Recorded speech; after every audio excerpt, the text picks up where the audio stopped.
20.000 leguas de viaje submarino, de Julio Verne. Capítulo 21. Algunos días en tierra.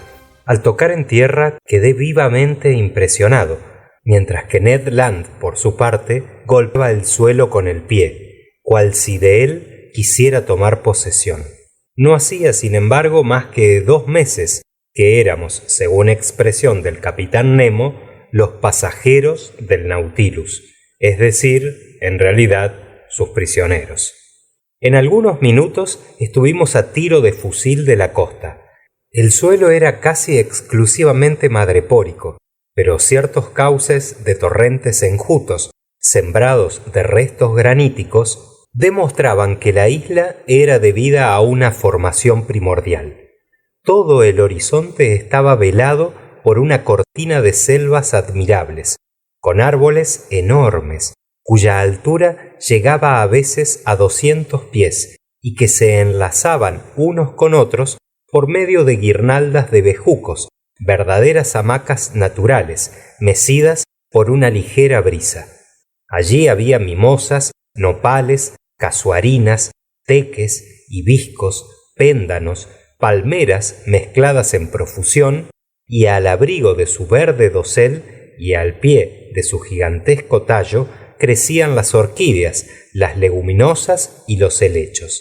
Pero el canadiense, dejando de observar tan bellos ejemplares de la flora papuasiana, abandonó lo agradable por lo útil. Percibió un cocotero, derribó alguno de sus frutos, los abrió, bebimos su leche y comimos su almendra con una satisfacción que protestaba contra el régimen del Nautilus.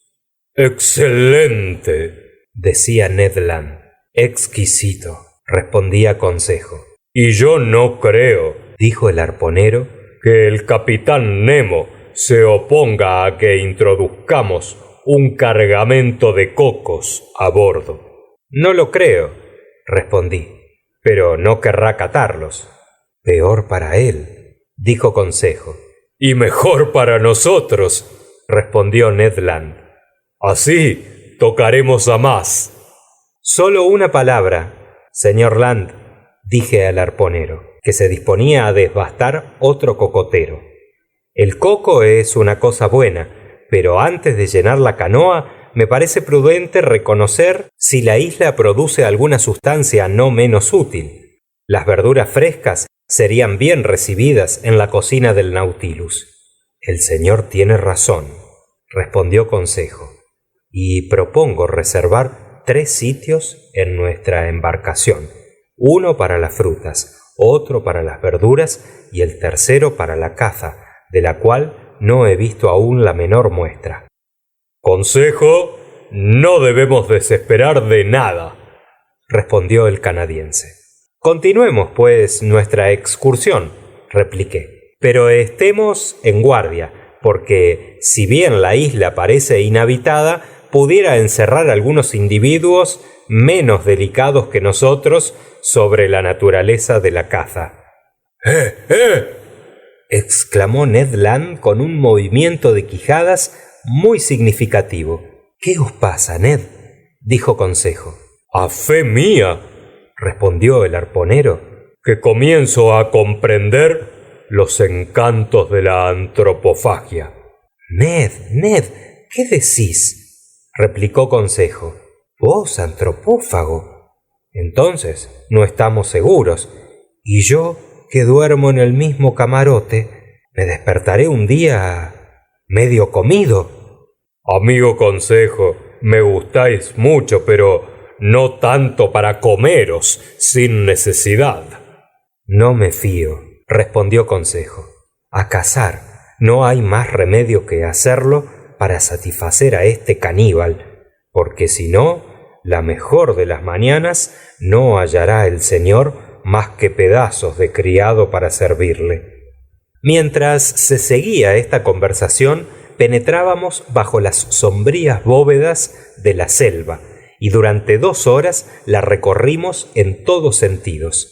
Quiso la suerte servirnos a medida de nuestro deseo en esta investigación de vegetales comestibles, y uno de los productos más útiles de las zonas tropicales nos dio un alimento precioso que faltaba a bordo. Quiero hablar del árbol del pan, abundantísimo en la isla de Gueboroar, donde noté especialmente la variedad desprovista de pepitas, llamada rima en lengua malesa. Distinguíase este árbol de los demás por un tronco recto de 40 pies. Su copa, graciosamente redondeada y formada de hojas grandes, multilobuladas, designaba lo bastante para un naturalista ese artocarpo tan fácilmente aclimatado en las islas macareñas. De su verde masa pendían unas grandes frutas globulosas, de un decímetro de anchura, provistas de rugosidades exteriores dispuestas en hexágonos. Este utilísimo árbol, que ha sido dado por la naturaleza a las regiones donde falta el trigo, produce frutos durante 8 meses sin exigir cuidado alguno. Ned Land conocía muy bien aquella fruta, porque ya la había comido durante sus largos viajes y sabía de qué modo se preparaba la sustancia comestible. Por eso su apetito se excitó y sin poder aguantarlo exclamó: Señor profesor, si no pruebo un poco de esa pasta del árbol del pan, me muero. Probadla, amigo Ned, probadla a vuestro placer. Estamos aquí para hacer experimentos, pues hagámoslos. No tardaré mucho, añadió el arponero, y encendió, por medio de un cristal lenticular, un montón de leña seca que chisporroteó alegremente. Entretanto, escogíamos, Consejo y yo, las mejores frutas del artocarpo. Algunas no estaban aún bastante maduras, y su espesa película recubría una pulpa blanca, pero poco fibrosa. Algunas otras, amarillentas y gelatinosas, solo esperaban el momento de ser cogidas. Esas frutas no tenían hueso. Consejo llevó una docena a Ned Land, que las colocó sobre ascuas, después de haberlas cortado en ronchas gruesas, y exclamando al mismo tiempo: Ya veréis, señor profesor, qué bueno es este pan. Sobre todo cuando se ha estado sin él mucho tiempo, dijo Consejo. Es mejor que pan, añadió el arponero. Es un delicadísimo bollo. ¿No lo habéis comido nunca, señor profesor? Nunca, amigo mío. Pues bien, preparaos para absorber un suculento bocado, y si no lo secundáis, ya no soy el rey de los arponeros. Al cabo de algunos minutos, la parte de las frutas expuestas al fuego quedó completamente carbonizada. En el interior aparecía una pasta blanca, especie de miga tierna, cuyo sabor era parecido al de la alcachofa.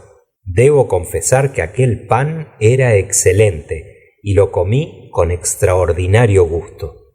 Por desgracia, dije, semejante pasta no puede conservarse fresca, y me parece inútil hacer provisión de ella para bordo. Os equivocáis, señor profesor, dijo Ned Land. Vos habláis como naturalista, yo obraré como panadero. Consejo, haced una recolección de esas frutas y las tomaremos a la vuelta. ¿Y cómo las preparáis?, pregunté al canadiense. Fabricando con su pulpa una pasta fermentada, que se guardará indefinidamente sin corromperse. Cuando la queráis comer, la haré cocer en la cocina de bordo, y a pesar de su sabor algo ácido, os parecerá excelente. Entonces ya veo que nada falta a ese pan. Sí, señor, respondió el canadiense. Ahora faltan para acompañarle algunas frutas o siquiera algunas legumbres. Busquemos las frutas y las legumbres. Terminada nuestra cosecha, proseguimos la marcha para completar nuestra comida terrestre. No fueron inútiles nuestras investigaciones, pues habíamos hecho una amplia cosecha de plátanos. Este delicioso producto de la zona tórrida madura durante todo el año, y los maleses, que le han dado el nombre de pisang, lo comen sin hacerlo cocer. Recogimos además cierta fruta llamada shac, cuyo sabor es muy pronunciado, unos manguéis sabrosos y unas piñas de inverosímil magnitud. Pero esta recolección nos ocupó mucho tiempo, si bien no había motivo para condolerse de ello. Consejo observaba a Ned. Este marchaba delante y, durante su paseo por la selva, recogía con segura mano excelentes frutas que debían completar su provisión. Acabemos, dijo Consejo. ¿Os falta aún alguna cosa? Contestó el canadiense. ¿Qué es eso? ¿Todavía os quejáis? Esos vegetales no pueden constituir una comida, respondió Ned, sino los postres, y la sopa y el asado. En efecto, dije, Ned nos había ofrecido unas chuletas que me parecen muy problemáticas. Señor profesor, repuso el arponero, no tan solo no hemos acabado la caza, sino que todavía está por empezar.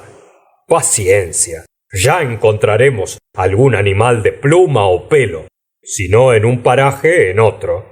Y si no lo hallamos hoy, lo buscaremos mañana, añadió Consejo, porque no debemos alejarnos mucho. Propongo que regresemos a la canoa. ¿Cómo? ¿Tan pronto? Exclamó Ned. Debemos volver antes de que sea de noche, dije yo. ¿Pero qué hora es? Preguntó el canadiense. Las 2, lo menos, respondió Consejo. ¡Qué pronto se pasa el tiempo en tierra firme!, dijo Ned Land con un suspiro pesaroso. En marcha, respondió Consejo. Volvimos, pues, a atravesar la selva y completamos nuestra cosecha arramblando con una porción de coles palmistas, que era menester coger en la copa de los árboles, y recogiendo unas habichuelas que eran de las llamadas abrú por los maleses y algunas batatas de superior calidad. Cuando llegamos al bote íbamos muy cargados, pero no estaba todavía satisfecho Ned Land, quien, por fortuna suya, vio al tiempo de embarcarse unos árboles de 25 a 30 pies, que pertenecían a la especie de las palmeras. Esos árboles, tan preciosos como el artocarpo, figuran con razón entre los más útiles productos de la Melanesia. Eran unos saguteros, vegetales que crecen sin cultivo, reproduciéndose como las moreras, por renuevos y por semillas. Ned Land conocía el modo de tratar aquellos árboles. Tomó su hacha y, manejándola con extraordinaria fuerza, tendió en el suelo 2 o 3 árboles, cuya madurez se conocía por el polvillo blanco que tenían sus palmas. Con ojos de naturalista, más bien que como hombre hambriento, mirábale yo trabajar.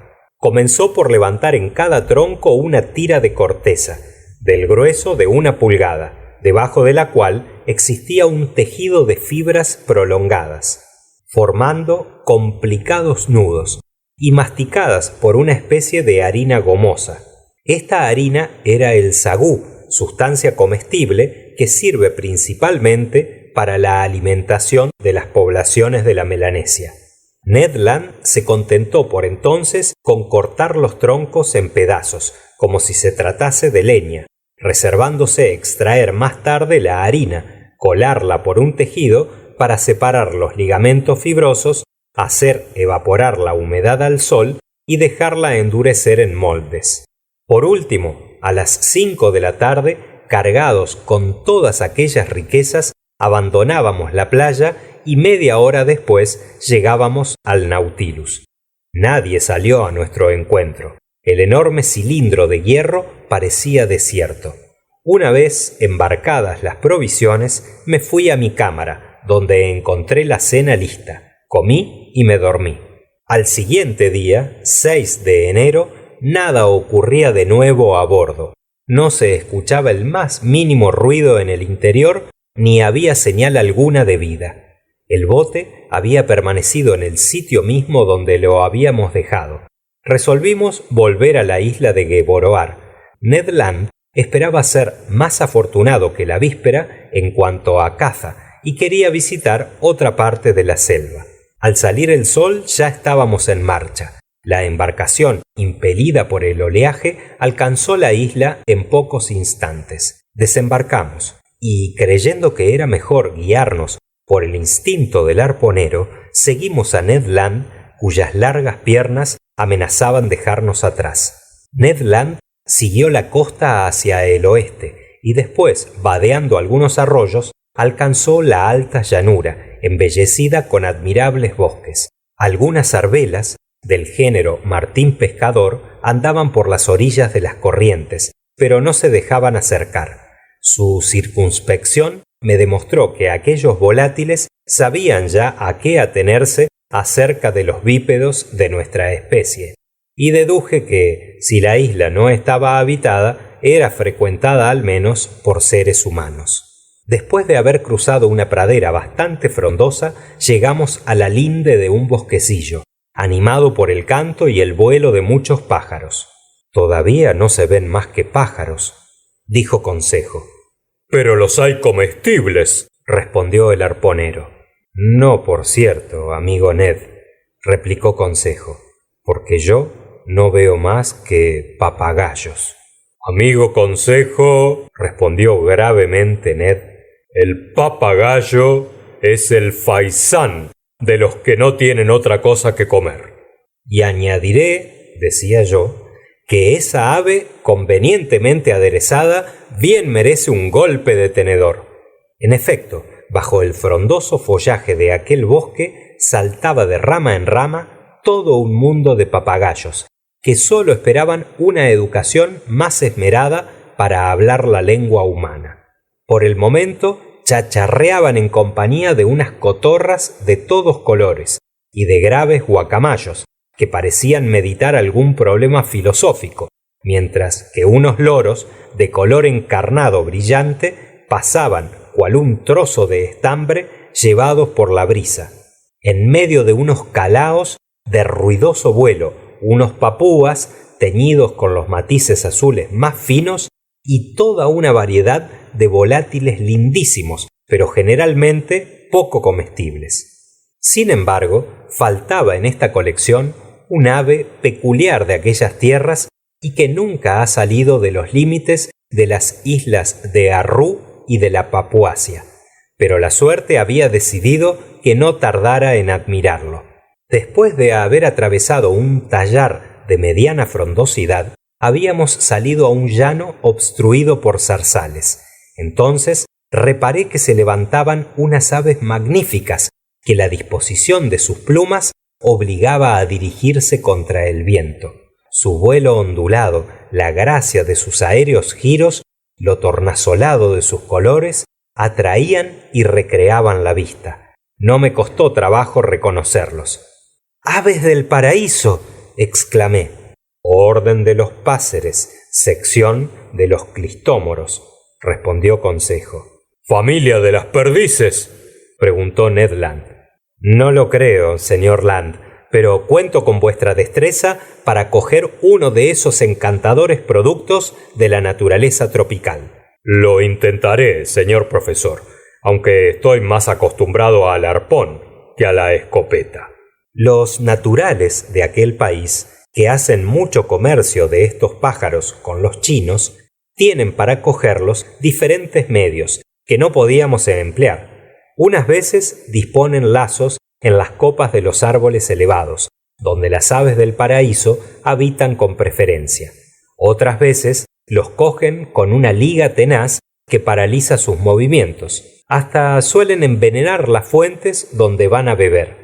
Nosotros, sin embargo, no teníamos más medio que tirarles al vuelo, lo cual daba poca probabilidad de cazarlos. Y en efecto, en vano apuramos una parte de nuestras municiones. Hacia las 11 de la mañana, el primer plano de montañas que forman el centro de la isla estaba ya recorrido, y nada habíamos conseguido matar. El hambre nos aguijoneaba. Los cazadores se habían fiado en el producto de su caza sin razón. Por fortuna, Consejo, con sorpresa suya, hizo un golpe doble y aseguró el almuerzo. Acertó 2 palomas, la una común y la otra torcaz. las cuales, desplumadas con presteza y ensartadas en un asador improvisado, fueron expuestas al ardor de un fuego encendido con leña seca. Mientras que se asaban tan interesantes aves, Ned preparó las frutas del artocarpo, y luego fueron las palomas devoradas hasta los huesos y declaradas excelentes. Como suelen mantenerse con nuez moscada, su carne constituye un manjar perfumado y delicioso. Esto es como si las gallinas se mantuviesen con trufas, dijo Consejo. Y ahora, Ned, ¿qué os falta?, pregunté al canadiense. Una caza de 4 patas, señor Aronnax, respondió Ned Land. Todas palomas esas y pichones no son más que entremeses y entretenimientos de la boca, y mientras no mate un animal con chuletas, no estaré satisfecho. Ni yo tampoco, Ned, si no cojo un pájaro del paraíso. Prosigamos, pues, la caza, dijo Consejo, pero hagamos por ir regresando hacia el mar, porque hemos llegado a las primeras vertientes de las montañas, y me parece más prudente volver hacia la región de las selvas. Era un dictamen sensato y lo seguimos. Después de 1 hora de andar, habíamos alcanzado un verdadero bosque de saguteros. Algunas serpientes inofensivas huían ante nosotros. Las aves del paraíso se escondían al acercarnos, y me desesperaba en no alcanzarlas cuando Consejo, que iba delante, se bajó súbitamente, dio un grito de triunfo y volvió hacia mí trayéndome un magnífico pájaro de esa especie. ¡Bravo, Consejo!, exclamé. El señor me lisonjea demasiado, respondió Consejo. Pero tu golpe ha sido de maestro, coger una de esas aves vivas y cogerla con la mano.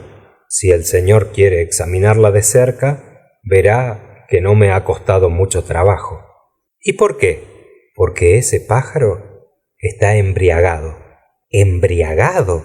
Sí, señor, ebrio, a causa de las nueces moscadas que se estaba comiendo. Ved, amigo Ned, ved los monstruosos efectos de la intemperancia. ¡Mil diantres! Para el gin que he bebido hace 2 meses. No hay motivo para echármelo en cara. Entretanto, yo examinaba el curioso animal. Consejo no se equivocaba. El pájaro, embriagado por el zumo espirituoso, estaba reducido a la impotencia. No podía volar ni andar apenas, pero esto me daba poco cuidado y le dejé digerir sus moscadas. Pertenecía a la más bella de las 8 especies que hay en la Papuasia y en las islas vecinas, esto es, a la llamada Grande Esmeralda, que es al mismo tiempo una de las más raras. Su cabeza era relativamente pequeña, sus ojos también pequeños, se hallaban cerca de la abertura del pico. Ofrecía un admirable conjunto de colores, siendo amarillo el pico, pardos los pies y las uñas, de matiz avellana las alas, con púrpura en las puntas, amarillo claro en la cabeza y garganta, y castaño en el abdomen y pecho. Sobre su cola se levantaban 2 filamentos córneos y sedosos, adornados con largas y ligerísimas plumas de admirable finura, que completaban el conjunto de tan maravillosa ave, poéticamente llamada por los indígenas pájaro del sol. Deseaba yo vivamente poder llevar a París aquel magnífico ejemplar del ave del paraíso, a fin de regalarlo al jardín de plantas, que no la posee viva. ¿Con qué es cosa tan rara?, preguntó el arponero con acento que revelaba más afición a la caza que al arte. Muy rara, mi querido compañero, y sobre todo muy difícil de poseerla con vida. Aún después de muertas, son estas aves objetos de un importante tráfico, tanto que los indígenas han imaginado el medio de fabricarlas, así como se imitan las perlas y los diamantes. ¿Cómo?, exclamó Consejo. ¿Se falsifican los pájaros del paraíso? Sí, Consejo. ¿Y cómo? ¿Conoce el señor el procedimiento de los indígenas? Perfectamente. Las aves del paraíso pierden, cuando sopla el monzón del este, las magníficas plumas de su cola, llamada subalares por los naturalistas. Estas plumas son recogidas por los indígenas, quienes las adaptan con maña a una pobre cotorra mutilada. Después tiñen la sutura, barnizan el pájaro y mandan a los museos o a los aficionados de Europa esos productos de su extraña industria. Quiere decir, expuso Ned Land, que si el pájaro no es de verdad, lo son sus plumas, y como el objeto no está destinado a ser comido, no veo en ello gran perjuicio. Pero si mis deseos estaban satisfechos con la posesión de tan preciosa ave, no así los del canadiense, respecto de su caza, hasta que por fin, hacia las 2 de la tarde, pudo tirar a un cerdo montés, de los llamados por los indígenas Bari Autón. Venía aquella res a propósito para proporcionarnos legítima carne de cuadrúpedo, y fue bien recibida. Ned Land se mostró muy envanecido de su tiro.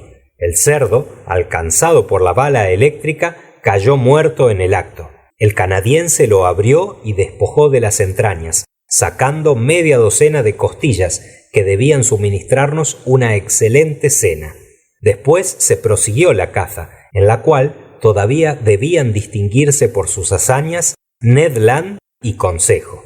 En efecto, ambos amigos, batiendo los zarzales, hicieron salir un rebaño de canguros, que huyeron brincando sobre sus elásticas piernas, pero no tan aprisa que no les pudiera alcanzar la bala eléctrica. ¡Ah, señor profesor!, exclamó Ned Land, a quien el entusiasmo de cazador se le subía a la cabeza. ¡Qué caza tan excelente! Sobre todo, estofada. ¡Qué abastecimiento para el Nautilus! 2, 3, 5 por tierra. Y cuando pienso que nos comeremos toda esa carne, sin que esos necios de bordo la prueben.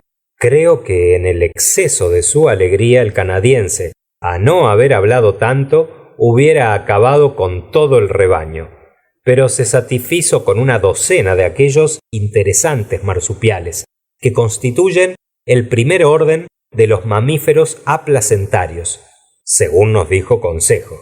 Los que nosotros alcanzamos eran pequeños, pertenecientes a la especie denominada canguro conejo, que suele habitar en los troncos huecos de los árboles y cuya ligereza es extraordinaria, pero cuando son de mediana talla suministran la carne más preciada.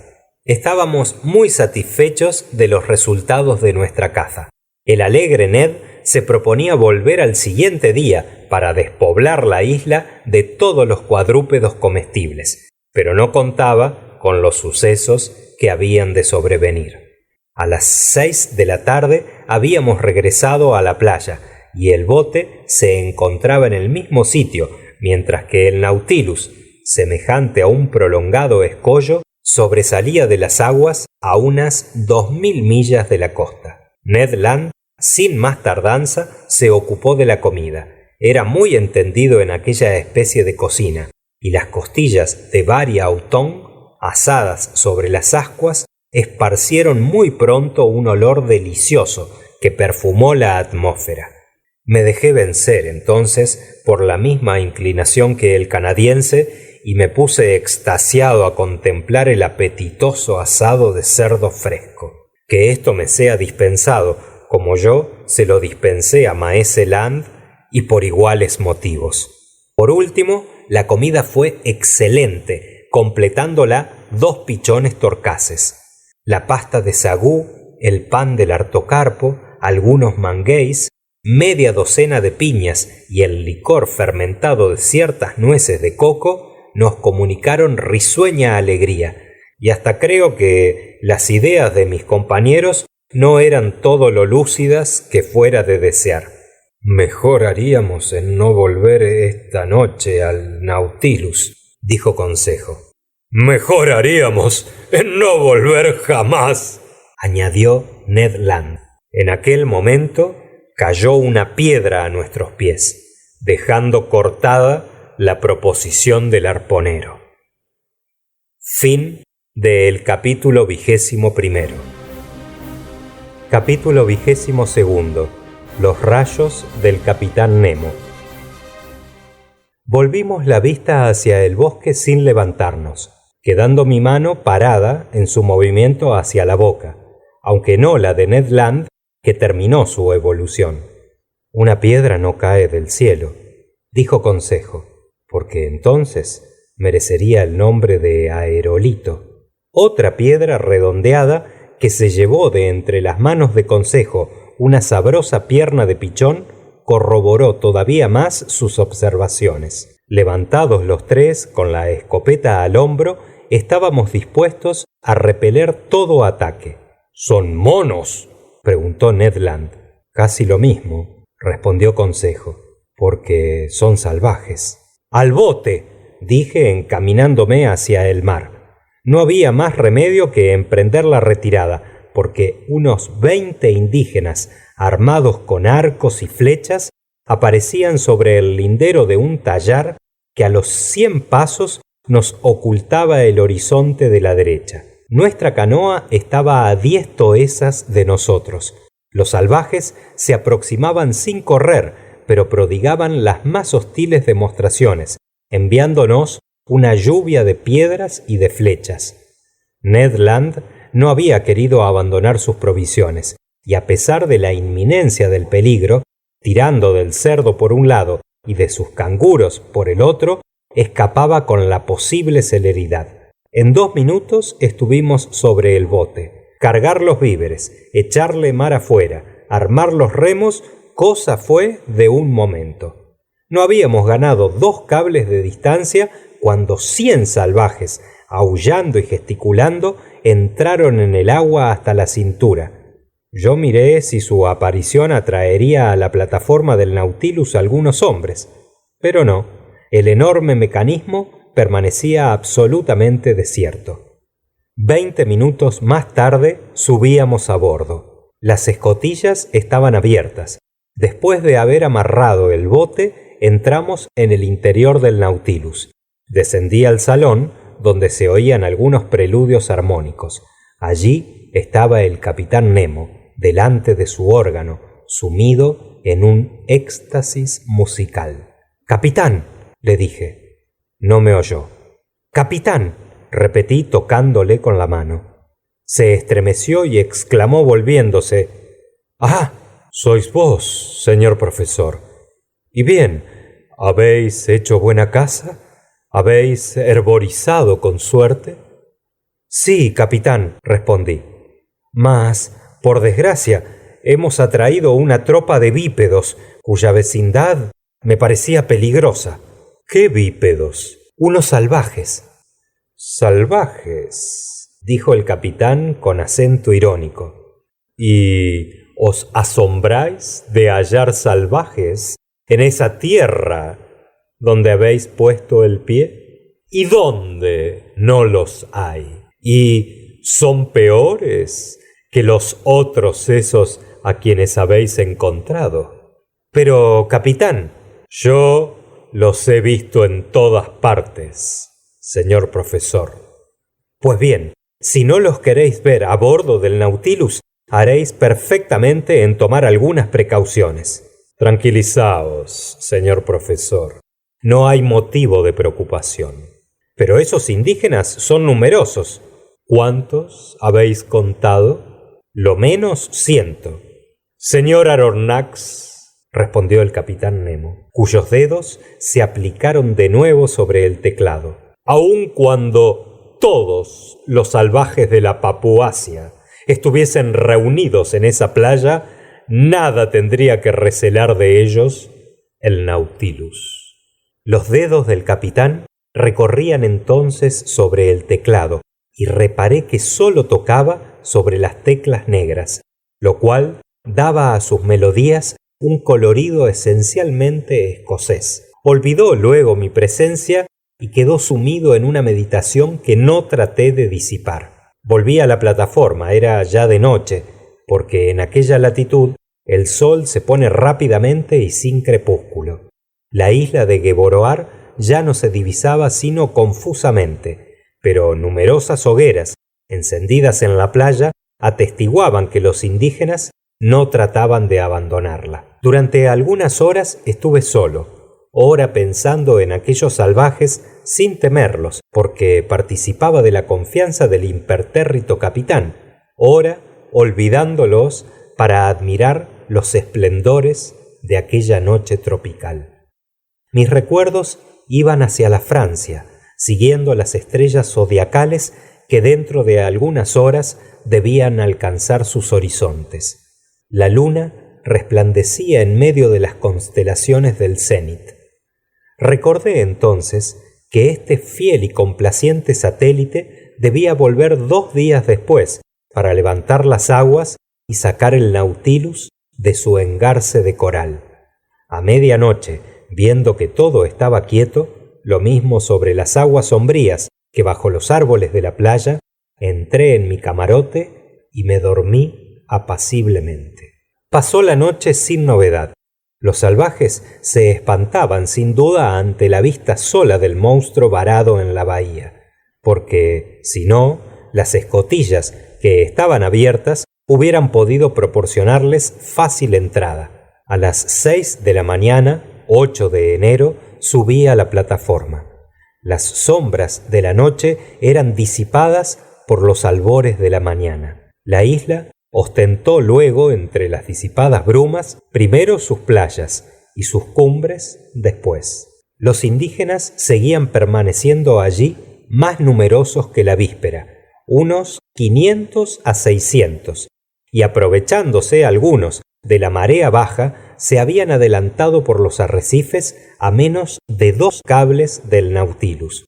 Yo los distinguía fácilmente, eran positivamente verdaderos papúas, de atlética estatura, hombres de bella raza, de frente ancha y elevada, nariz gruesa, pero no aplastada, y dientes blancos. Su crespa cabellera, teñida de rojo, se destacaba sobre un cuerpo negro y brillante como el de los nubienses. Entre ellos observé algunas mujeres, vestidas desde las caderas a las rodillas, con una especie de miriñaque de hierbas sostenido por una cintura vegetal. Ciertos jefes habían adornado su cuello con una medialuna y con collares de cuentas de vidrios encarnadas y blancas. Casi todos, armados con arcos, flechas y broqueles, llevaban a la espalda una especie de red, donde guardaban los cantos rodados, que con tanta destreza sabían disparar por medio de sus ondas. Uno de los jefes, bastante inmediato al Nautilus, lo examinaba con atención. Debía ser un mado de alto rango, porque estaba envuelto en una especie de esterilla tejida con hojas de plátano, dentada en sus bordes y teñida con colores muy subidos. Hubiera podido fácilmente derribar a aquel indígena que estaba a corto alcance, pero pensé que valía más aguardar demostraciones verdaderamente hostiles. Entre europeos y salvajes conviene que aquellos respondan y no ataquen. Durante todo el tiempo de la baja marea, aquellos indígenas estuvieron rondando alrededor del Nautilus, pero sin manifestarse tumultuosos. Yo les oía repetir con frecuencia la palabra asai, y por sus ademanes comprendí que me invitaban a ir a tierra, invitación que creí deber declinar. Por consiguiente, aquel día el bote no se movió, con profundo pesar de Maese Land, que no pudo completar sus provisiones. El mañoso canadiense empleó su tiempo en preparar las viandas y harinas que había traído de la isla de Gueboroar. En cuanto a los salvajes, volvieron a tierra hacia las 11 de la mañana, tan luego como las crestas de coral comenzaron a desaparecer bajo las aguas de la marea creciente. Pero observé que su número crecía considerablemente en la playa, siendo probable que acudiesen de las islas vecinas o de la Papuasia propiamente dicha. Sin embargo, no había visto piragua alguna indígena. No teniendo cosa mejor en qué ocuparme, me ocurrió explorar el fondo de aquellas límpidas aguas, que dejaban ver una profusión de conchas, zoófitos y plantas pelagianas. Era, por otro lado, el último día que el Nautilus iba a pasar en aquellos parajes, en el caso de que saliese a flote, como lo había prometido el capitán Nemo. Llamé a Consejo, que me trajo una draga pequeña y ligera, casi semejante a las que sirven para arrancar las ostras en sus bancos. ¿Y esos salvajes? Me preguntó Consejo, que no siente mal mi opinión al señor, pero no me parecen muy malos. Sin embargo, son antropófagos. Bien puede uno ser antropófago y honrado, así como goloso y hombre de bien. No excluye lo uno a lo otro. Corriente, concedo que sean honrados antropófagos y que devoren a sus prisioneros honradamente, pero como no tengo empeño en ser comido ni aun honradamente, estaré en guardia, porque el capitán Nemo no toma precaución alguna. Ahora, manos a la obra. Estuvimos pescando con actividad durante 2 horas, sin obtener nada de importancia. La draga nos traía arpas, orejas de Midas, melañas y especialmente los martillos más bellos que hasta aquel día hubiese yo visto. Cogimos también algunas holoturias y una docena de tortugas pequeñas que fueron apartadas para la cocina de bordo. Pero en el momento en que menos lo esperaba, puse la mano sobre una maravilla, o por mejor decir, una deformidad natural, muy difícil de encontrar. Consejo acababa de dar un golpe de draga y su aparato subía cargado con diferentes conchas bastante comunes, cuando de repente me vio meter con presteza la mano en la red para coger una de ellas, prorrumpiendo en gritos de naturalista, esto es, los más penetrantes que dar pueda la garganta humana. ¿Qué le pasa, señor?, preguntó Consejo muy sorprendido. ¿Le ha mordido algún bicho? No, muchacho, pero tampoco hubiera tenido inconveniente en pagar mi descubrimiento con un dedo. ¿Qué descubrimiento? Esa concha, dije yo, enseñando el objeto de mi triunfo. Pero no es más que una simple oliva pórfido, género oliva, orden de los pectinibranquios, clase de los gasterópodos, ramificación de los moluscos. Sí, Consejo, pero en lugar de tener las vueltas de derecha a izquierda, las ostenta de izquierda a derecha. ¿Es posible?, exclamó Consejo. Sí, muchacho, es una concha siniestra. Una concha siniestra, repetía Consejo, palpitándole el corazón. Contempla esa espira. Créamelo el señor, dijo Consejo, tomando la preciosa concha con trémula mano. Nunca he experimentado sensación semejante. Y ciertamente que había motivo para estar conmovido porque, sabido es, según lo han observado los naturalistas, que la dirección diestra es una ley de la naturaleza. El hombre emplea su mano derecha más que la izquierda y por consiguiente sus instrumentos, aparatos, escaleras, cerraduras, muelles de reloj están combinados de modo que la vuelta a la izquierda sea una excepción, o sea, lo que represente el movimiento contrario al fin propuesto, o el menos frecuente. La cuerda en las máquinas de muelle se da a la derecha, los tornillos vuelven a la derecha para armar o asegurar, y a izquierda para desarmar. Esta ley observa la naturaleza en los caracoles y conchas, siendo las excepciones tan raras que un caracol de espira siniestra se paga a peso de oro.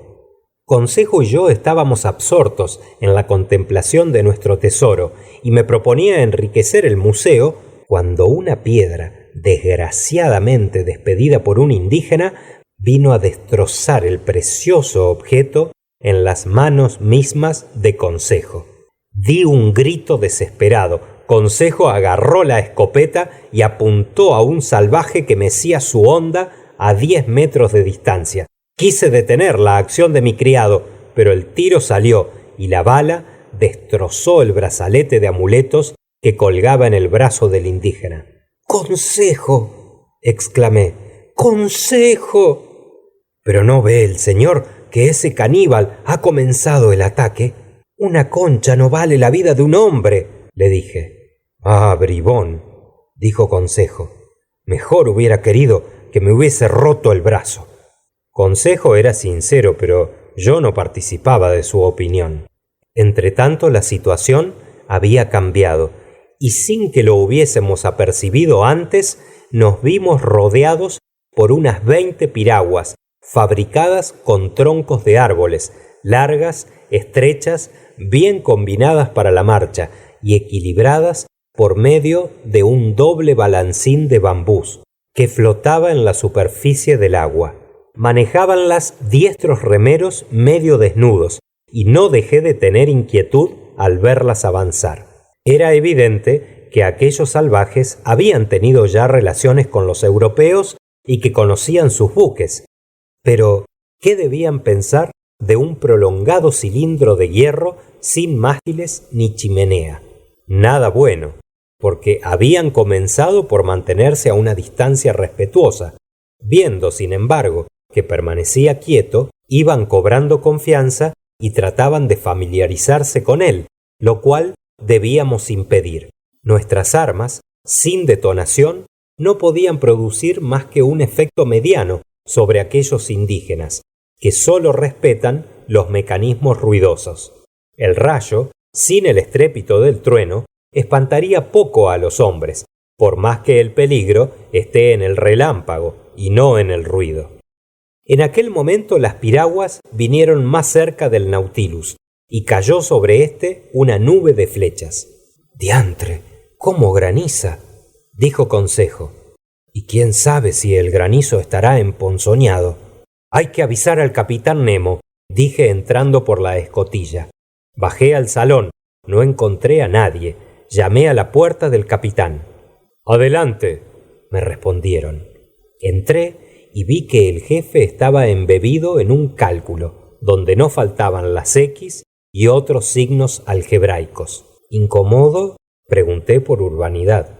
«En efecto, señor Aronnax», me respondió el capitán, «pero creo que habéis debido tener razones muy formales para venir a verme». «Muy formales. Las piraguas de los indígenas nos rodean y dentro de algunos minutos nos veremos acometidos por centenares de salvajes». «Ah», dijo con sosiego el capitán Nemo. «¿Han venido con sus piraguas?» «Sí, señor». «Pues bien, basta cerrar las escotillas». «Precisamente, y venía a deciros». «Nada más fácil», dijo el capitán, y tocando un botón eléctrico, transmitió sus órdenes a la tripulación. «Ya está hecho», me dijo después de algunos instantes. «El bote ya se encuentra en su sitio y las escotillas están cerradas. Pienso que no tendréis el recelo de que esos señores echen abajo unas paredes donde las balas de vuestra fragata no han podido hacer mella». «No, capitán, pero hay otro peligro». «¿Cuál?» «En que mañana, a igual hora, habrá que volver a abrir las escotillas para renovar el aire del Nautilus». «Sin duda, puesto que nuestro buque respira como los cetáceos». «Pues bien, si en este momento los salvajes ocupan la plataforma, no comprendo cómo impediréis que entren». «Entonces, suponéis que subirán a bordo». «Estoy seguro de ello». «Pues bien, que suban. No veo motivo alguno para impedírselo. En el fondo, esos infelices papúas son unos pobres diablos, y no quiero que mi visita a la isla de Gueboroar cueste la vida a uno solo de esos desgraciados». Dicho esto, iba a retirarme, pero el capitán Nemo me retuvo y me invitó a sentarme junto a él. Me interrogó con interés sobre nuestras excursiones por tierra, y pareció no comprender la necesidad de carne de que era tan codicioso el arponero. Después, la conversación versó sobre otros asuntos, y sin ser más comunicativo, el capitán Nemo me pareció más amable. Entre otras cosas, departimos sobre la situación del Nautilus, varado precisamente en el mismo sitio donde Dumont d'Urville estuvo a punto de perderse. Después, con este motivo, dijo el capitán: fue uno de vuestros grandes marinos y uno de vuestros más inteligentes navegantes, ese Dumont d'Urville. Es para vosotros, los franceses, vuestro capitán Cook. Infortunado sabio, haber arrostrado los bancos de hielo del Polo Sur, los corales de la Oceanía, los caníbales del Pacífico, para perecer luego miserablemente en un tren de ferrocarril. Si aquel hombre enérgico pudo discurrir algo en los últimos segundos de su existencia, figuraos cuáles debieran ser sus postreros pensamientos.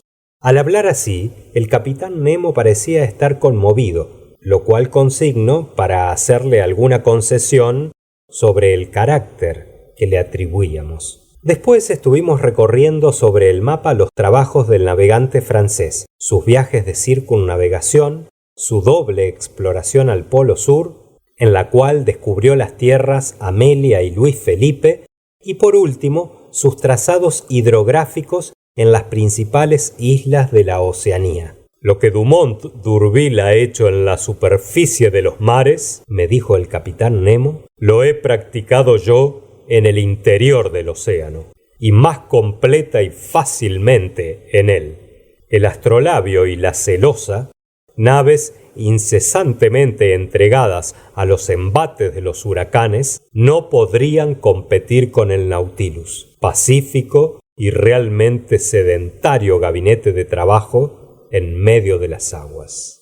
Sin embargo, capitán, dije, hay un punto de semejanza entre las corbetas de Dumont d'Urville y el Nautilus. ¿Cuál es, señor profesor? En que el Nautilus ha varado como ellas.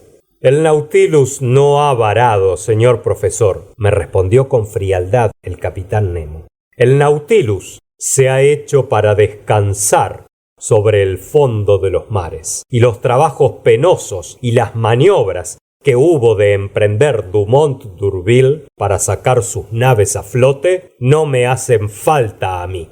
El Astrolabio y la Celosa por poco perecieron, pero mi Nautilus no corre peligro alguno. Mañana, a la hora fijada, la marea lo levantará suavemente y proseguirá su navegación por entre los mares. Capitán, dije, yo no dudo. Mañana, añadió el capitán Nemo levantándose. Mañana, a las 2:40 de la tarde, el Nautilus flotará y abandonará sin averías el estrecho de Torres. Pronunciadas estas palabras con acento categórico, el capitán Nemo se inclinó ligeramente, lo cual significaba que me despedía, y volví a entrar a mi cámara. Allí encontré a Consejo, que deseaba conocer el resultado de mi entrevista con el capitán.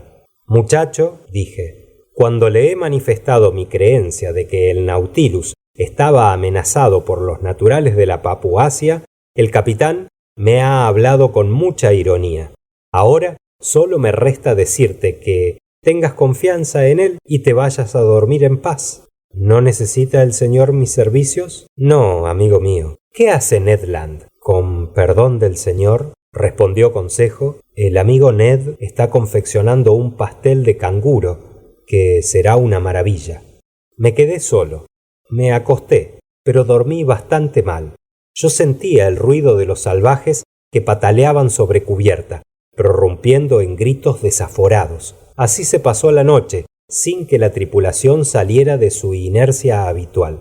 Dábales la presencia de los caníbales el mismo cuidado que a la guarnición de un fuerte blindado las hormigas que corren sobre los blindajes. A las 6 de la mañana me levanté y todavía no estaban abiertas las escotillas. El aire no se renovó en el interior, pero los receptáculos, cargados a prevención, funcionaron oportunamente y despidieron algunos metros cúbicos de oxígeno en la atmósfera empobrecida del Nautilus. Trabajé, pues, en mi cuarto hasta las 12, sin haber visto ni por un momento al capitán Nemo. Me pareció que estaban haciendo a bordo preparativos de marcha. Esperé durante algún tiempo y luego me fui al salón grande. El reloj señalaba las 2:30. 10 minutos después, las olas debían alcanzar su máximum de altura, y si el capitán Nemo no había hecho una promesa temeraria, el Nautilus quedaría muy pronto libre. De lo contrario, muchos meses transcurrirían antes que pudiera dejar su lecho de corales. Se sintió muy luego algún estremecimiento precursor en el casco de la nave y sobre sus costados rechinaron las asperezas calcáreas del fondo coralígeno. A las 2:35 el capitán Nemo apareció en el salón. «Vamos a marchar», dijo. «Ah», exclamé yo. «He dado orden de abrir las escotillas». «¿Y los salvajes?» «Los indígenas», respondió el capitán, encogiéndose ligeramente de hombros. ¿No entrarán en el Nautilus? ¿Y cómo? Penetrando por las escotillas que hacéis abrir. Señor Aronnax, respondió tranquilamente el capitán Nemo. No se entra tan fácilmente por las escotillas del Nautilus, aún estando abiertas. Yo fijé la vista en el capitán. No comprendéis, me dijo. De ningún modo. Pues bien, venid y veréis. Me dirigí a la escalera central. Allí Ned Land y Consejo, muy inquietos, estaban mirando cómo se abrían las escotillas, mientras que se escuchaban fuera gritos de rabia y espantosas vociferaciones. Las portas fueron echadas para afuera y aparecieron 20 figuras horribles, pero el primero de los indígenas, que se apoyó en el pasamanos de la escalera, fue rechazado por no sé qué fuerza invisible y se escapó dando horrorosos gritos y haciendo exorbitantes piruetas. 10 de sus compañeros le imitaron y los 10 tuvieron igual suerte. Consejo estaba extasiado. Ned Land, arrastrado por sus instintos violentos, se arrojó a la escalera, pero no bien hubo asido la barandilla cuando fue derribado a su vez. ¡Mil diantres!, exclamó. ¡Me ha herido un rayo! Esta palabra me lo explicó todo. No era aquello una barandilla, sino un cable de metal cargado de electricidad que llegaba hasta la plataforma. Todo el que lo tocaba sentía una formidable conmoción, que pudiera ser mortal si el capitán Nemo soltase en aquel conductor toda la corriente de sus aparatos. Puede realmente decirse que entre los que le asaltaban y él había tendida una red eléctrica que nadie podía impunemente atravesar. Entretanto, los indígenas, amedrentados, habían emprendido la retirada sobrecogidos de terror. Nosotros, medio risueños, consolábamos y dábamos fricciones al desdichado Ned Land, que juraba como un poseído del demonio. En aquel momento el Nautilus, levantado por las últimas ondulaciones de las aguas, abandonó su lecho de coral a los 40 minutos exactos fijados por el capitán. Su hélice batió las olas con majestuosa lentitud. Su velocidad creció poco a poco y navegando por la superficie del océano, salió sano y salvo de los peligrosos pasos del estrecho de Torres. Fin del capítulo 22. Capítulo 23. Aegri Somnia. Al siguiente día, 26, el Nautilus prosiguió su rumbo entre dos aguas, pero con una velocidad notable, que no puedo calcular en menos de 35 millas por hora. Tan pronunciada era la rapidez de su hélice que no podía yo ni contar sus vueltas ni seguirlas. Cuando recordaba que el maravilloso agente eléctrico, después de haber dado movimiento, calor y luz al Nautilus, le protegía también contra los ataques exteriores y lo transformaba en un arca santa, sin peligro alguno de estallar, mi admiración ya no tenía límites, y se remontaba desde el aparato al ingeniero que lo había ideado. Caminábamos directamente hacia el oeste, y el 11 de enero doblábamos el cabo Wessel, situado a los 135 grados de longitud y 10 grados de latitud norte, que formaba la punta oriental del Golfo de Carpentaria. Los arrecifes eran todavía numerosos, aunque no tanto como los de nuestro viaje anterior, y se hallaban marcados en los mapas con perfecta precisión. El Nautilus evitó con facilidad los rompientes de Maney a babor y los arrecifes de Victoria a estribor, situados a los 130 grados de longitud y en ese 10º paralelo que con tanta regularidad seguíamos. El 13 de enero, llegado el capitán Nemo al mar de Timor, tomaba a los 122 grados de longitud conocimiento de esta isla, que tiene 125 leguas cuadradas y está gobernada por unos rajás, príncipes que se suponen hijos de cocodrilos, es decir, oriundos del más elevado origen a que puede pretender el ser humano. Por eso, aquellos escamosos antepasados cundían por los ríos de la isla, donde son objeto de particular veneración. Los protegen, los miman, los adulan, los alimentan, les ofrecen doncellas en pasto, y desgraciado del extranjero que ponga la mano sobre tan sagrados lagartos. Pero el Nautilus no tenía nada que ver con tan asquerosos animales, y solo fue visible Timor durante un momento, a mediodía, mientras que el segundo fijaba su posición. Asimismo, no hice más que entrever la pequeña isla de Roti, que forma parte del grupo, y cuyas mujeres tienen una fama de belleza muy bien acreditada en los mercados de la Melanesia. Desde este punto, la dirección del Nautilus en latitud se inclinó hacia el suroeste, llevando el rumbo al mar de las Indias. ¿A dónde iba a conducirnos el capricho del capitán Nemo? ¿Se dirigiría hacia las costas del Asia? ¿Se acercaría a las playas de Europa? Resoluciones poco probables, tratándose de un hombre que huía de los continentes habitados. ¿Bajaría hacia el sur? ¿Doblaría el Cabo de Buena Esperanza y luego el de Hornos para descender después al polo antártico? ¿Volvería por último a sus mares del Pacífico, donde el Nautilus hallaba navegación fácil e independiente? El porvenir nos lo diría. Después de haber costeado los escollos de Cartier, de Ibernia, de Seringapatam, de Scott, últimos esfuerzos del elemento sólido contra el líquido, estábamos el 14 de enero muy distantes de toda tierra. La velocidad del Nautilus se amortiguó singularmente y, muy caprichoso en su andar, ora nadaba en medio de las aguas, ora bogaba sobre su superficie. Durante aquel período de nuestros viajes, el capitán Nemo hizo interesantes experimentos sobre las varias temperaturas del mar a diferentes profundidades.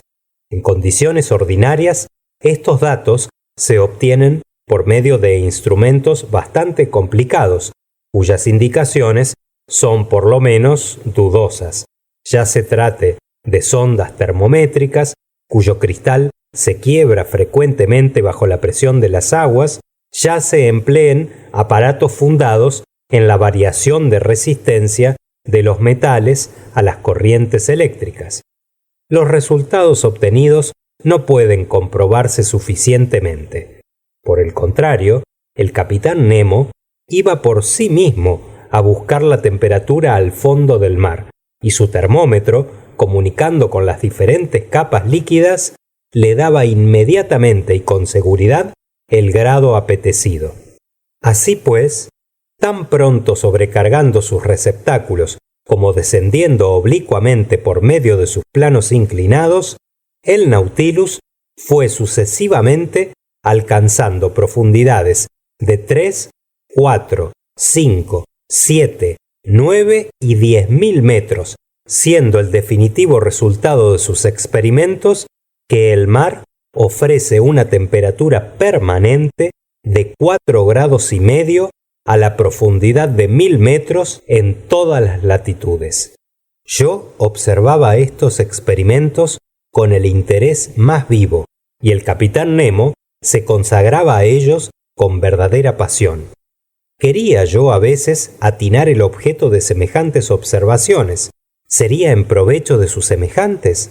No era probable porque, tarde o temprano, sus trabajos debían perecer con él en algún mar ignorado, a no ser que destinase para mí el fruto de sus investigaciones, lo cual era suponer que mi extraño viaje tendría un término que yo no divisaba todavía. Como quiera que fuese, el capitán Nemo me dio también a conocer diferentes guarismos que establecían las relaciones de densidad del agua en los principales mares del globo. De esta comunicación saqué una enseñanza personal que nada tenía de científica. Ocurría esto en la mañana del 15 de enero. El capitán, con quien me paseaba en la plataforma, me preguntó si yo conocía las diferentes densidades que ofrecen las aguas del mar. Le respondí negativamente y añadí que la ciencia carecía de observaciones rigurosas acerca de ello. Yo las he hecho, me dijo, y puedo responder de su certeza. Bien, respondí, pero el Nautilus es un mundo aparte, y los secretos de sus sabios no llegarán hasta la Tierra. Tenéis razón, señor profesor, me contestó después de algún silencio. Es un mundo aparte que pertenece a la Tierra tanto como esos planetas que acompañan el globo alrededor del Sol. Y tampoco serán nunca conocidos para nosotros los trabajos a que se dedican los sabios de Saturno o de Júpiter. Pero, entre tanto, ya que la casualidad ha ligado nuestras dos existencias, os puedo comunicar el resultado de mis observaciones. Os escucho, capitán. Ya sabéis, señor profesor, que el agua del mar es más densa que la dulce. Pero esta densidad no es uniforme, pues si represento por 1 el peso específico de esta última, encuentro 1,28 milésimas para el del Atlántico, 1,26 milésimas para la del Pacífico, 1,30 milésimas para la del Mediterráneo. Ah, dije para mí, también se aventura por el Mediterráneo. 1,18 milésimas para las aguas del mar Jónico y 1,29 milésimas para la del Adriático. Decididamente el Nautilus andaba también por los mares europeos más frecuentados, de lo cual deduje que nos llevaría quizá no muy tarde hacia unos continentes más civilizados. Me acordé que Ned Land recibiría la noticia de esta particularidad con satisfacción muy natural. Durante varios días nuestras jornadas se pasaron en experimentos de toda clase sobre la cantidad de sal a diversas profundidades, sobre la electrización del agua, su coloración, su transparencia, y en todas estas observaciones el capitán Nemo desplegó un ingenio que no fue igualado más que por su amabilidad para conmigo.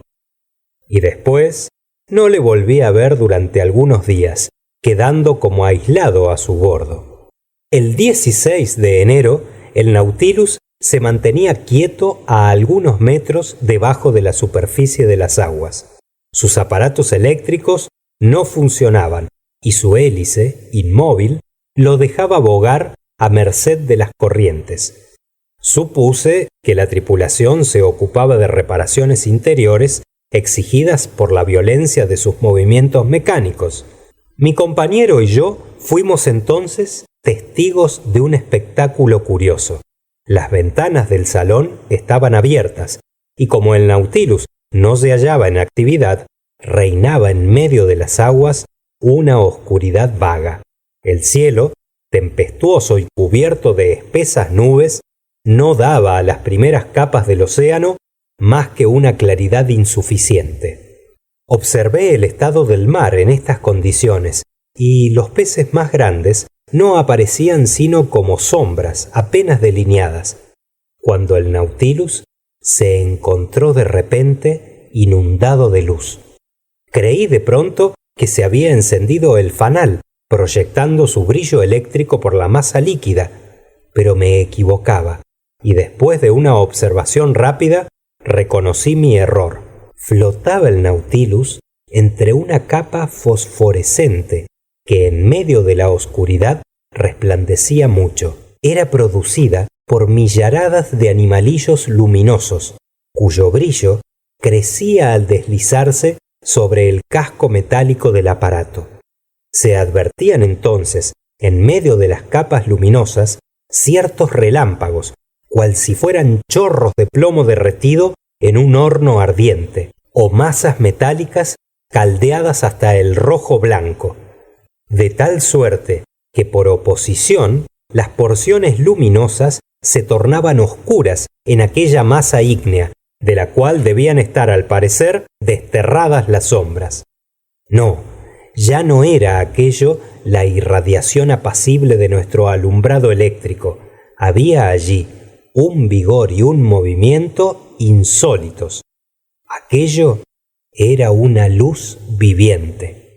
Era en efecto una aglomeración infinita de infusorios pelagianos, noctílucos miliares, verdaderos glóbulos de gelatina diáfana, provistos de un tentáculo filiforme y de los cuales se cuentan hasta 25.000 en 30 centímetros cúbicos de agua. Y su luz se veía además duplicada por esos resplandores peculiares de las medusas, asterias, aurelias, foladéstatas y otros zoófitos fosforescentes, impregnados con la viscosidad de las materias orgánicas descompuestas por el mar, y quizá con las mucosidades secretadas por los peces. Durante algunas horas el Nautilus flotó entre aquellas capas brillantes, y nuestra admiración se acrecentó al ver cómo los grandes animales marinos jugueteaban allí cual salamandras. En medio de aquel fuego que no quema, observé unos marsuinos elegantes y rápidos, infatigables clowns de los mares, y unos histióforos de 3 metros, inteligentes precursores de los huracanes, cuya formidable espada hería de vez en cuando el cristal de la ventana. Luego aparecieron unos peces más pequeños, balistes variados, escomberoides saltadores, nasones y otros 100 que culebreaban en la atmósfera luminosa. Aquel resplandeciente espectáculo fue para nosotros un encanto. Quizá la intensidad del fenómeno era debida a alguna condición atmosférica. Quizás se desencadenaba alguna borrasca sobre la superficie del mar, pero el Nautilus no sentía su furia y se mecía apaciblemente entre las tranquilas aguas a algunos metros de profundidad. Marchábamos así incesantemente embelesados por alguna nueva maravilla. Consejo observaba y clasificaba los zoófitos, los articulados, los moluscos y los peces. Transcurrían los días con rapidez y no los contaba ya. Ned, según su costumbre, trataba de variar la comida ordinaria a bordo, y acostumbrados a nuestra concha, cual verdaderos caracoles, confieso que este hábito se adquiere con alguna facilidad. Natural nos parecía ya aquella existencia, y nos olvidábamos que hubiese una vida diferente en el globo terrestre, cuando vino un acontecimiento a hacernos comprender de nuevo lo extraño de nuestra situación. El 18 de enero se hallaba el Nautilus a los 105 grados de longitud y 15 grados de latitud meridional. El tiempo estaba amenazador y el mar duro y proceloso. Soplaba el viento del este con fuerza y el barómetro, que venía ya bajando desde algunos días atrás, anunciaba una próxima lucha de elementos. Yo estaba en la plataforma en el momento en que el segundo tomaba las medidas de ángulos horarios y aguardaba que, según costumbre, se pronunciase la frase habitual. Pero aquel día fue sustituida por otras palabras no menos incomprensibles. Casi al mismo tiempo vi aparecer al capitán Nemo, cuyos ojos, provistos de un catalejo, se dirigieron al horizonte. Durante algunos minutos el capitán estuvo quieto sin abandonar el punto de mira de su objetivo. Después bajó el anteojo y cruzó unas cuantas palabras con su segundo, que parecía hallarse entregado a una emoción en vano reprimida. El capitán Nemo, más dueño de sí mismo, se mantuvo frío y dirigía al parecer ciertas objeciones, a las cuales contestaba el segundo con seguridades formales. Al menos así lo comprendí por sus ademanes y el acento de sus palabras. En cuanto a mí, había mirado con empeño hacia la dirección observada, sin lograr percibir ninguna cosa. El cielo y el agua se confundían en una línea de horizonte de perfecta claridad. Entretanto, el capitán Nemo se paseaba de uno a otro extremo de la plataforma, sin mirarme y tal vez sin verme. Sus pasos eran firmes, pero menos regulares que de costumbre. Se detenía a veces y con los brazos cruzados sobre el pecho observaba el mar. ¿Qué podía buscar en tan inmenso espacio? El Nautilus se hallaba entonces a algunos centenares de millas de la costa más cercana. El segundo había vuelto a coger su anteojo y contemplaba obstinadamente el horizonte, yendo, viniendo, golpeando el suelo con el pie y diferenciándose de su jefe por su agitación nerviosa. Este misterio iba necesariamente a aclararse, y muy pronto, porque a una orden del capitán Nemo, la máquina, aumentando su fuerza propulsiva, imprimió a la hélice una rotación más rápida. Entonces, el segundo llamó de nuevo la atención del capitán, y suspendiendo éste sus paseos, asestó el anteojo hacia el punto indicado, quedándose en observación mucho tiempo. Yo, por mi parte, excitada mi curiosidad, bajé al salón y traje un excelente catalejo, del cual me solía servir, y apoyándolo en el tambucho del fanal que sobresalía en la parte anterior de la plataforma, me dispuse a recorrer toda la línea del cielo y del mar. Pero no había aplicado todavía mi ojo sobre el ocular cuando me arrancaron vivamente el instrumento de las manos. Me volví y el capitán Nemo estaba delante y casi desconocido, pues su fisonomía se hallaba transfigurada. Sus ojos brillaban con sombrío fuego y se ocultaban bajo sus fruncidas cejas. Su cuerpo rígido, sus puños cerrados, su cabeza encogida entre los hombros, manifestaban la saña violenta que respiraba toda su persona. No se movía y mi anteojo, soltado por sus manos, había caído a sus pies. ¿Era yo quien, sin quererlo, había provocado aquella actitud iracunda? ¿Pensaba aquel personaje incomprensible que yo había sorprendido algún secreto prohibido a los habitantes del Nautilus? No, yo no era objeto de aquel odio, porque no me miraba, y su vista quedó obstinadamente clavada sobre el impenetrable punto del horizonte. Por último se dominó, y su fisonomía tan profundamente alterada recobró su acostumbrada serenidad. Dirigió al segundo algunas palabras en lengua extranjera, y luego, volviéndose hacia mí, me dijo con acento bastante imperioso: «Señor Aronnax, reclamo la observancia de uno de los compromisos que os ligan conmigo». «¿De qué se trata, capitán?» «Tenéis que dejaros encerrar vuestros compañeros y vos, hasta que yo juzgue conveniente devolveros la libertad». «Sois muy dueño de ello», le respondí, mirándole con fijeza. «Pero, ¿puedo dirigiros una pregunta?» «Ninguna». Ante esta respuesta, nada tenía yo que discutir, sino obedecer, porque la resistencia era inútil. Bajé al camarote ocupado por Ned Land y Consejo, y les di parte de lo resuelto por el capitán. Discúrrase cómo sería recibida esta comunicación por el arponero.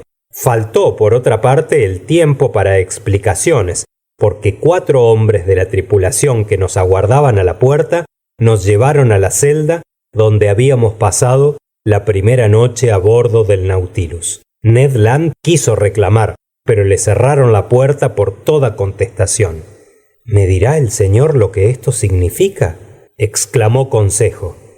Referí a mis compañeros lo ocurrido y se quedaron tan sorprendidos como yo, sin acertar tampoco a comprender el motivo de la determinación. Yo me entregué a un abismo de reflexiones, sin que pudiera apartarse de mi imaginación la extraña fisonomía del capitán Nemo. Me sentía incapaz de reunir dos ideas lógicas y me perdía en las suposiciones más absurdas, cuando me sacaron de la meditación las siguientes palabras de Ned Land. «Toma, el almuerzo está servido». En efecto, la mesa estaba puesta, y era evidente que el capitán Nemo había dado esta orden, al mismo tiempo que mandaba apresurar la marcha del Nautilus. «¿Me permitirá el señor que le recomiende una cosa?», dijo Consejo. «Sí, muchacho», le respondí. «Pues bien, que almuerce el señor, como cuestión de prudencia, porque no sabemos lo que puede suceder». «Tienes razón, Consejo». «Desgraciadamente», exclamó Ned Land, «no nos han traído más que los manjares de bordo». «Amigo Ned», replicó Consejo, «¿y qué diríais si nos hubiesen dejado completamente sin almuerzo?». Esta razón cortó las recriminaciones del arponero. Nos sentamos a la mesa. La comida fue silenciosa y yo comí poco. Consejo se excedió algo, siempre por prudencia, y Ned Land, a pesar de sus observaciones, no perdió bocado. Terminado el almuerzo, cada uno de nosotros se recostó en un rincón. Entonces el globo luminoso que alumbraba la celda se apagó, dejándonos en profunda oscuridad. Ned Land no tardó en dormirse, y Consejo, con asombro mío, se entregó también a un profundo sopor. Discurría yo cómo se había provocado en él aquella imperiosa necesidad de dormir cuando sentí que mi cerebro se impregnaba de una pesada torpeza. Mis ojos, que yo me empeñaba en tener abiertos, se cerraban a pesar mío y me hallaba entregado a una dolorosa alucinación. Evidentemente, con los alimentos que acabábamos de tomar, se habían mezclado sustancias soporíficas, y no bastaba la prisión para ocultarnos los proyectos del capitán Nemo, sino que era necesario el sueño también. Noté entonces que las escotillas se cerraban y que cesaba el balanceo producido por las ondulaciones del mar. Se apartaba pues el Nautilus de la superficie, volvía a descender a las capas inferiores del océano. Quise resistir el sueño, pero me fue imposible. Mi respiración se debilitó, sentí que un frío mortal sobrecogía mis miembros, vencidos por la pesadez y paralizados. Mis párpados cayeron sobre los ojos, cual verdaderas cubiertas de plomo, y un sueño mórbido, lleno de alucinaciones, se apoderó de mí. Y las visiones desaparecieron luego, dejándome entregado a un completo anonadamiento. Fin del capítulo 23.